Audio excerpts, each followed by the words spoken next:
for more. Let's cross live now to Ghana, where our correspondent Hannane Ferdjani is standing by. Hannane, what then has the reaction been to the lifting of those sanctions, particularly now if we speak about Mali, but also the impact this is likely to have on Burkina Faso and Guinea as well?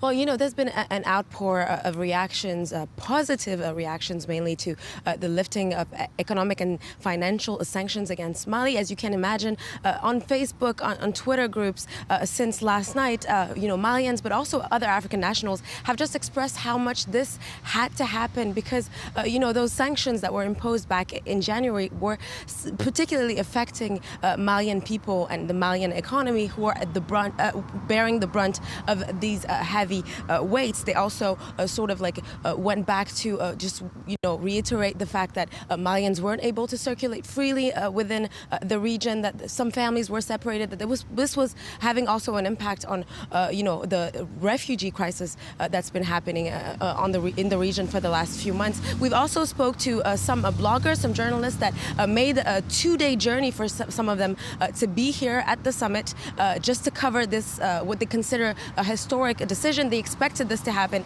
They thought it was long overdue, and they were particularly enthusiastic about moving forward for their country.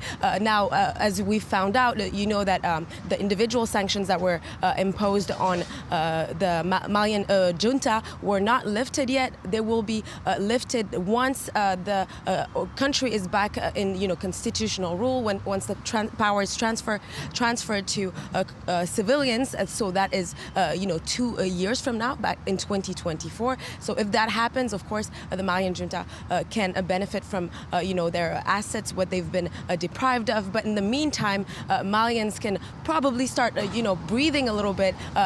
Traders that have been working within the region can start flying again, going back into their business ventures. And Mali, that's been defaulting on its 300 million debt, can possibly return to being able to pay it back.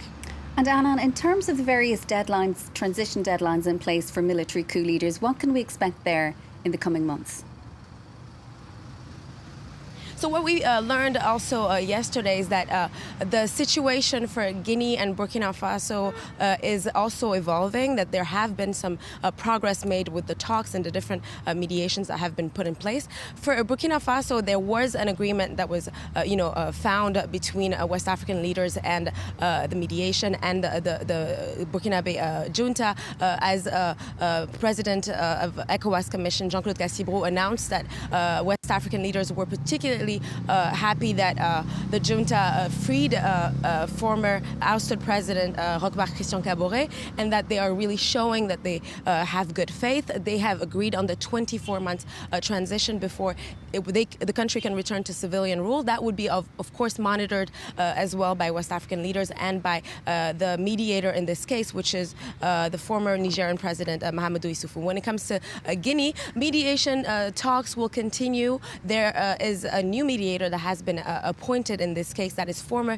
Beninese President Yayi Boni, that will take on this difficult mission, because as you mentioned, the 39 months proposal, a chronogram proposal that the junta gave to ECOWAS leaders has not been deemed acceptable. So now the mission for Yayi Boni will be to push for a more acceptable calendar, and he has about a few weeks really to come up with something acceptable for ECOWAS leaders. The junta has to come up with something acceptable by the end of the month. Otherwise, the leaders, ECOWAS leaders, could decide on economic and financial sanctions against the country.